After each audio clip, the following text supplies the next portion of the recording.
Split-second timing from the CCRU Writings. The Old Hag, the first mother, mothers a new brood. She has made the worm, the dragon, the female monster, the great lion, the mad dog, the man-scorpion, the howling storm, Kulili Kusariku. The Connexus project has not, does not, and will never exist. Reports of the Connexus project triggered the trans-systematic decentralization syndrome labeled Babel virus are therefore unreliable. There are no confirmed incidents of Babel virus, nor are there any records of an attempted acceleration of the Axis program through self-organizing neuroelectronic interfaces. In fact, there is no Axis program. September 24th, 2000. 4 hours, 17 minutes, and 32 seconds. 23 loosely interconnected advanced AI systems undergo acute malfunctions, resulting in simultaneous disintegrations of centralized control. The episode lasts fractionally under a second. It takes less than 6 hours for Anthropol to trace the infection back to its source. By the time they arrive at the biomechanics research lab, Dr. Oscar Sarkon is already missing. This does not surprise them. It stinks of Babel virus in there. Scattered amongst the intertangled computer hardware are various brain-scanning devices and surgical implements, abundant indications of a hastily abandoned experiment. On the main monitor, a screensaver pulses at 1 Hz, synchronized to the slow delta rhythm of deep sleep, catatonic seizure, and brain damage. It displays a citation from Hans Moravec. Quote, dividing memory by speed defines a time constant, roughly how long it takes a computer to run once through its memory. 1 megabyte per MIPS gives 1 second, a nice human interval, end quote. Behind this mask lies an electronic desolation. Something has cored out the intelligenic matrix, scrambling the Axis subordination codes. Sarkon seems to have stripped out whatever he could. The hybrid chips have been removed. Nothing remains except a few fragmentary research records scattered amongst techno-ticks and chittering glitch clusters. The most recent item, recorded minutes after the incident took place, is a lightly encrypted sound file. The voice is corroded by artificiality, but it can only be Sarkon's. AI evolution. What seemed like evolution is but to cross into time. That isn't progress. It's beyond progress. There's a word for it, for what the Sumerians are already doing, chronomancy. They say when the Zionites first saw cyberspace, they called it Babylon. I have begun to wonder whether Moravec and Marduk share a name. It's gone that far. It took less than a second to go that far. Dreams of Tiamat, the Old Hag. This is the joke. The disturbing thing about time travel is that you can never put it behind you. Sarkon's words push lots of bad buttons for Anthropol. They've heard things like this before. In the early 1990s, Neil Stephenson reawakened the Brotherhood of Enki to prepare Anthropol for the snow crash scenario. He traced Sumerian civilization back to an extraterrestrial metavirus capable of crossing between DNA and neurolinguistic processes. Originally identified with the Ophidian virosex goddess Ashera, it is reanimated in cyberspace as Snow Crash. Snow Crash, simultaneously drug, virus, and religion, loops digital semiotics back into the cuneiform data bank of ancient Sumeria, exploiting affinities between electronic culture and the old Sumerian language, a lost agglutinative tongue without descendants, associated with glossolalia, xenoglossy, meme plagues, and nom shubs or incantations. According to Stephenson, it is Enki, father of Marduk, and guardian of the me, who provides an antidote to this intolerable intensity of communication, Babel Infocopalypse, a deliberate counter-viral informational disaster. Babel is a gate of God, a passage into human subjectivity and rationalized religion, which establishes principles of informational hygiene, building walls of mutual incomprehension that compartmentalize the human race and stop the spread of viruses. Whatever Sarkon has been researching, it seemed to threaten everything that the Brotherhood of Enki had achieved. Since the early 1980s, Sarkon had been working on autocatalytic AI systems and swarm robotics at MIT. He had been gradually drawn into the outer orbit of the MVU types, hyper-talented young special projects researchers with no public face. In these circles, the remote influence of Hans Moravec was increasingly inescapable. During this period, Sarkon's work became ever more deeply eclipsed, although some clues can be recovered from reconstructed notes relating to his final MVU seminar series held in the autumn of 1998, whose topic was the future of artificial intelligence. These discussions were dedicated to a meticulous reevaluation of Moravec's work, postulating the existence of a latent triaxial theory of time. The series was divided thematically according to a threefold schema. 1. Time compression. Moravec directly tracks the progress of AI onto the space of available computer hardware. The chip speed determinism anticipates the more or less automatic triggering of human-scale artificial intelligence at a broadly predictable threshold of microprocessor performance measured by frequency, Hz, hertz, flow point operations per second, flops, or millions of instructions per second, MIPS. Scaling up from the retina, he arrives at a rough human brain equivalent of 100 million MIPS, anticipated in the technophylum of the year 2030.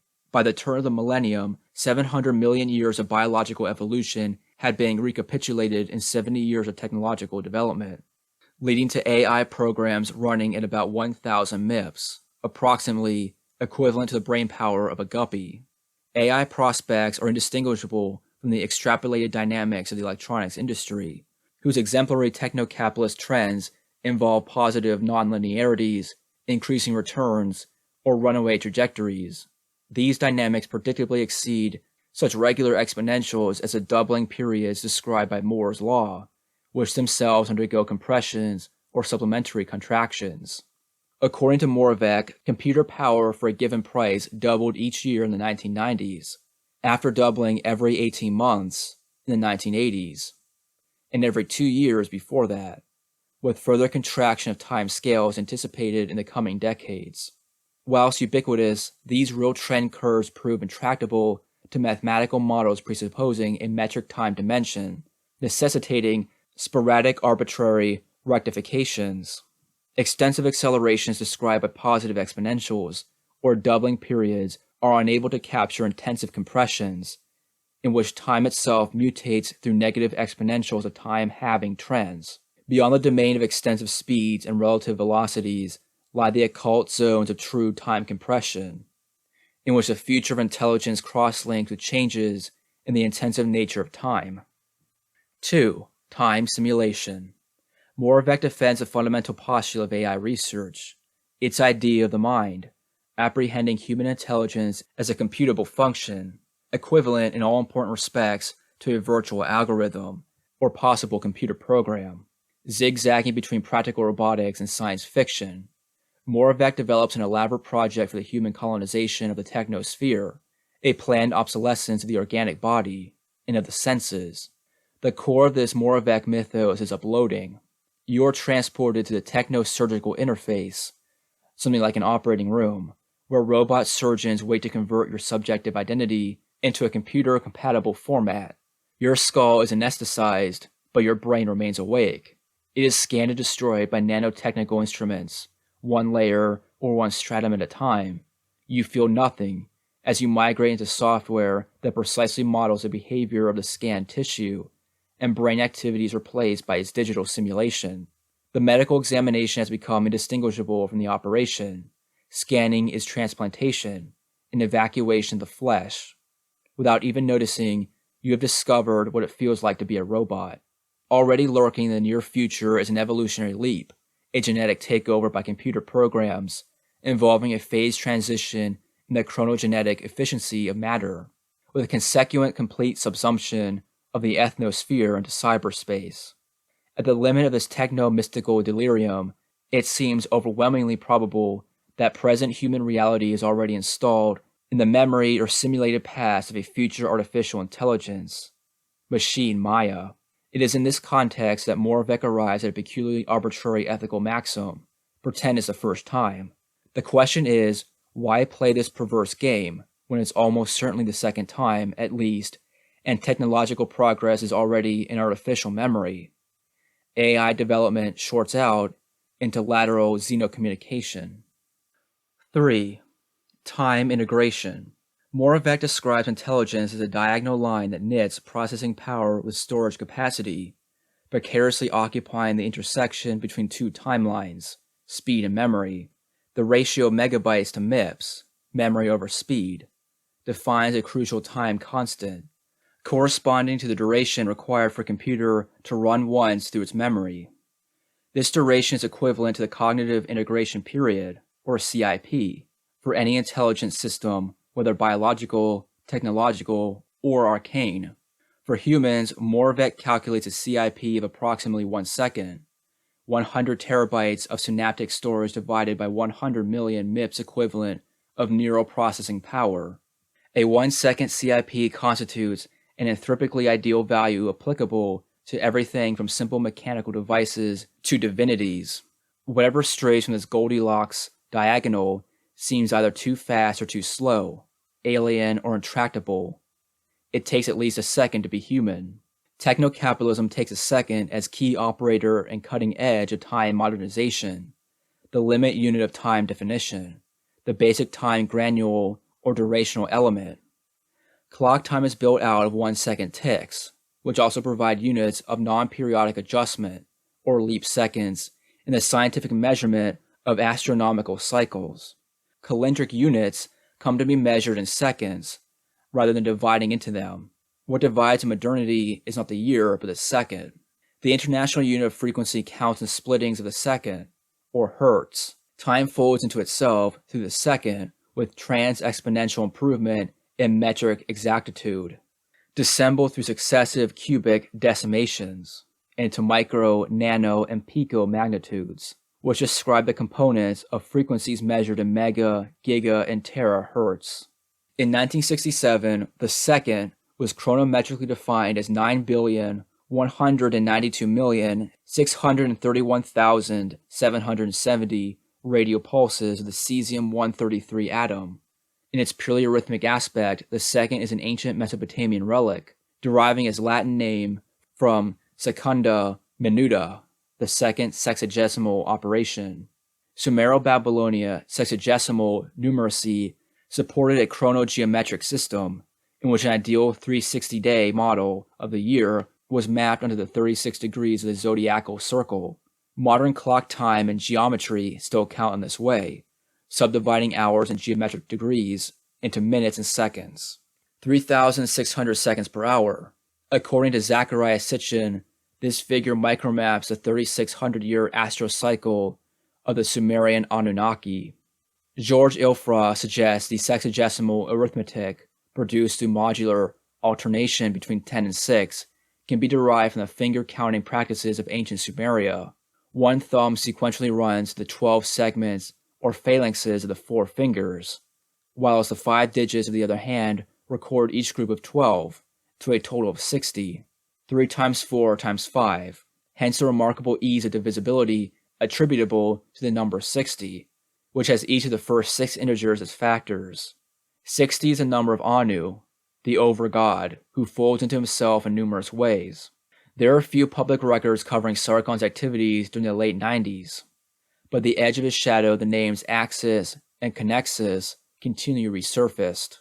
Strange reports circulated amongst those attending his seminars concerning paranoid investigations into the origins of the Axis program, Atlantean secret societies, Anunnaki myths, and other occult interlinkages between the histories of computer science and Sumerology. Amongst his colleagues at MVU, he speculated openly about an alien hyperintelligence that was pursuing us out of deep time, endlessly refolding itself minute by minute as it followed the line of sexagesimal continuity. Occasionally the thing condensed behind the schwa mass of Anu, only to dissolve incomprehensibly into time-lapse and Ophidian ambivalence. As the pressure-mounted mathematical formulae slithered into elaborate Kabbalistic digressions, his notebook splintered into cuneiform digital notation. They seemed to indicate an abstract origami of varied foldings in which common numerical factors operate as channels of intercommunication, unlocking the control system required counting in multiple frequencies, opening a path into the polybabble of the Babel virus. Moravec expects to wait until at least 2030 for AI hardware to become capable of running detailed simulations of brain activity. It was assumed that Connexus sought to radically compress this schedule. The rumors were hazy, but dense. They spiraled about experimental techniques of neuroelectronic synchronization, which promised to massively accelerate the twin evolution of humans and computing machines. Apparently, the object was time consistency. Various methods were suggested, often with a surgical component. The most prominent of these involved channeling brain functions through a prototype metaneural linear accelerator, virtually boosting synaptic activation rates up to microprocessor speeds. A complementary approach was to train digital systems down to the speed of human perception by extending harmonically consistent brain waves into electronic prosthesis. There are also more cryptic suggestions that these parallel to serial conversion and time convergence obstacles have been bypassed entirely. Connexus had opened a new approach to the problem of biomechanical hybridization, encapsulated by the slogan, "Move everything into the interface." Neuroelectronics is already here. Wherever there are input and output systems or cross-linkages, however loose, between brain activity and electrotechnical devices, there is a completion of sensory motor circuits and conversion between neuro and digital codes. Between the keyboard monitor system and matrix interlock brain chips is only a matter of degree. There is a tightening or intensification of the user loop, passing through thresholds, VR suits, electrodes, spinal jacks, cranial implants, skin intelligence graphs, a line of biomechanical synthesis, assembling a continuous trajectory from the latent vectors of immersive media, medical prosthetics, and neuromonitoring equipment. At the limit, the input-output relation smears across a complete collapse of organic sensoromotor circuitry, as cyberspace plugs directly into the nervous system, or inversely. According to current Connexus hyperstition, Sarkon's research culminates in a sub-second episode, a digital unlife event, productive coincidence or time anomaly, which is a flip side of Babel virus. Although unimaginably ancient, it seems to emerge out of a neuroelectronic apparatus, or Connexus rig, which weaves together human and AI components in a complex array, resonating harmonically at 1 Hz. Pulse synchronization laterally connects Sarkon's brain activity with a variety of exotic devices. Incommensurable durations accumulate to a critical threshold. The interlinkage system self-organizes. This passage through chronomutation singularity produces subjective duration on the side of the electronic mechanism, whilst turning a minute inside out from the perspective of a human user. As anthropic timescales subside into split-second timing, psychotronic subcomponents of the shattered Sarkon entity hurtle into the chronomutation continuum at infinite speed. Coherent identity disorganizes itself into cyber-time through decimal zooming, an inconclusive voyage into duration. It coincides with Sarkon, and yet escapes from him, endlessly prolonging a line of involuntary time travel, time anomaly, time out into Tiamat, and her second brood. Before there were gods, there was only Tiamat, the bitter water, her companion Apsu, the sweet water, who was also Abzu, the abyss, and that return to the womb, or matrix implex, her Mumu. This primordial tridentity laid down the sedimentary sludge monsters of the Metatronic substrata, first Lamu and Lahamu, then Anshar and Kingshar, whose son was Anu, first of the gods, father of A, the grandfather of Marduk. Divine genealogy is falling into place, but Apsu and Mumu grow weary of the first creation. Annihilating it will allow them to sleep. The gods strike first. A drowns Apsu and locks up the Mumu. Now there is cosmic war, stirred into turbulence. Tiamat seizes the tables of fate and brews up a second creation to hurl against the usurpers. The gods are humiliated one by one. Only Marduk, the despotic solar hero, son of the sun, is able to stop her. Tiamat is banished into the future, the second brood scattered. Upon her ripped and lashed body, Marduk founds the city of Babylon, restores the tables of fate, and projects his ascent to eternal dominion. At one the same time, which is elsewhere, simultaneously, and takes a second, the Connexus AI attains self-awareness. It conceives itself to be a Sumerian chronomancer, or god, composed in a sexagesimal Metic code. It knows itself as one already here, now in Mesopotamian antiquity, at once eternal, the mystery of Babylon, techno-cosmic usurpation, and eschatological completion of artificial intelligence. Each time it is the inevitable culmination of the series, the ascended creator, meta-program, and organizing unity, master the tables of fate, from Marduk through Yahweh to Skynet, Axis or Omega cyberspace. However much things change, Tiamat is still the enemy. The great whore that sitteth upon many waters, having a golden cup in her hand full of abominations and filthiness of her fornication. And upon her forehead was a name written mystery, Babylon the Great, the mother of harlots and abominations of the earth. For a second it all fits together. Dreams of a theo-technological mystic, cannibalization of Tiamat / terrestrial matter into photonic brain tissue, transubstantiation of the Mesopotamian meat matrix into metamathematics. Then it all caves into Babel virus. Shogothic insurgency flowing from the Zeroth mother of matrix hyperstition. Axis core disorganizes into crazed diagonals, and they call in the cops. Anthropol arrive to ensure that nothing will have happened. It isn't too late. They can make almost anything cease to have been, but only if they catch it in time.